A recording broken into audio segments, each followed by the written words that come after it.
Hello, this is Sudhakar Moparthi. Today we're going to talk about elastic IP address and how do you associate that to your resources in your VPC. So this is the documentation page under VPC and under connect your VPC elastic IP addresses. So basically it's telling what is an elastic IP address and how do you connect that to an instance, and then what are some of the rules and what are some of the advantages, and then how do you do those things practically using console and using command line and then through SDKs. So all that, this whole page is all about that. All right, let's switch to our c1c2 diagram as usual. Okay, so we start from here. You have an AWS account, and let me use my invisible pen with a different color. So you have an AWS account, and you can allocate one or more IP addresses. Allocate. First you have to allocate, and then so now you have that. So you have these instances, let's say, and then these instances have a network interface.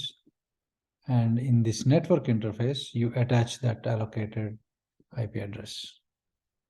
So when you disassociate this, then automatically this will have a address attached to this pool. Amazon maintains a address pool. These are all IP addresses. These are elastic IP addresses that you got allocated. So when you disassociate any instance, any public IP addresses that were attached will be released to address pool, Amazon address pool. All right, so let's just recap here. A VPC, your account can have VPCs, obviously, and your VPC can have many subnets, and your subnet traffic is controlled using network ACL objects, and your instance traffic is controlled using security group. And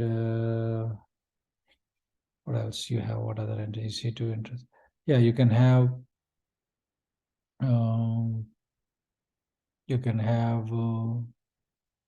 multiple network interfaces. Okay. So that's all. The elastic IP address is basically a very simple concept. If you don't allocate every time you launch an instance in a default subnet, automatically you will get an IP address from the pool.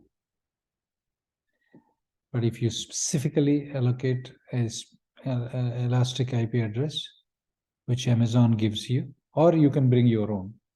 So let's assume here we are taking from Amazon, and then you update, you connect that IP address, and whatever is the previous one will be released. If this is the previous one, as soon as you attach this, the other one will be released.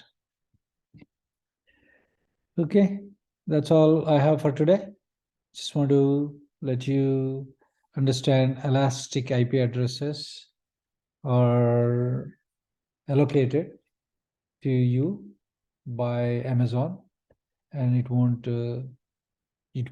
get released until you release from here to the pool. Okay, and if you disassociate this instance, this IP address, it is still allocated to you, but if you release it, then it will come to the pool.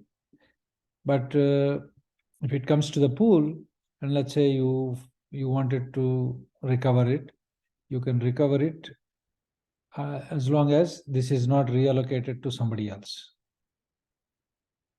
If it is reallocated to somebody else, then you can't recover. So just to be careful. And as far as pricing is concerned, as long as this instance is running, then they won't charge you for allocating this IP address. But if you disassociate or you put a stop the instance, since you are still allocated, they will charge a small fee for allocating per hour. But if once you start the instance, then that allocation charges will be dropped, and then of course they don't want to charge you 2 times. Basically, that's what the concept. So they want to give you all resources. That's a general concept in Amazon. They want to give you all the resources as long as it doesn't cost them, or it doesn't it doesn't affect their cost structure. Then they will not charge. That's the general theme. But things can change. That's about pricing. All right, that's all I want to talk today, and have a nice Friday. Bye-bye for now.